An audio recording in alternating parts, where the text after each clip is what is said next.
నమస్తే, welcome to Bharat voice news. రాజ్యాంగ పరిరక్షణ యుద్ధభేరీ సభకు 12వ తేదీకి వాయిదా వేసినట్లు మందకృష్ణ మాదిగ పేర్కొన్నారు. యుద్ధభేరీ సభకు హైదరాబాద్లోని కమిషనర్ని కలిసి వినతిపత్రం అందజేసి అనుమతి కోరినట్లు మీడియాకు వివరించారు. వారి నిర్ణయం మేరకు తేదీని ఖరారు చేస్తామని పేర్కొన్నారు.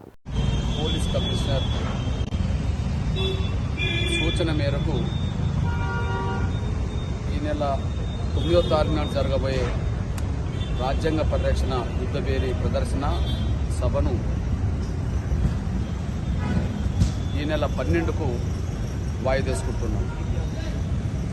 ఈ విషయాన్ని తెలంగాణలో ఉండబడే రాజ్యాంగ పరిరక్షణ కోసం పాటుపడే అన్ని సంఘాలకు సంబంధించిన ప్రజలు, ప్రజాస్వామ్యవాదులు ఈ విషయాన్ని గుర్తించాలని చెప్పి మేము కోరుతున్నాం. అదే సమయంలో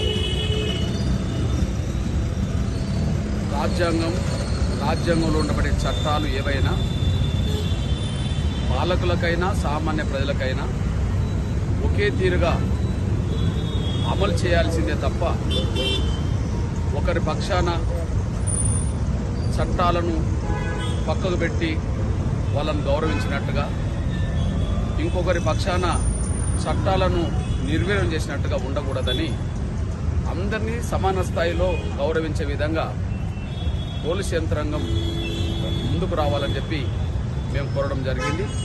తప్పకుండా 10వ తారీఖు నాడే శ్రీరామనవమి ఉండడం, దానికోసం హైదరాబాద్లో ఉండబడే ప్రదర్శనలు కూడా జరగడానికి అవకాశం ఉండడం,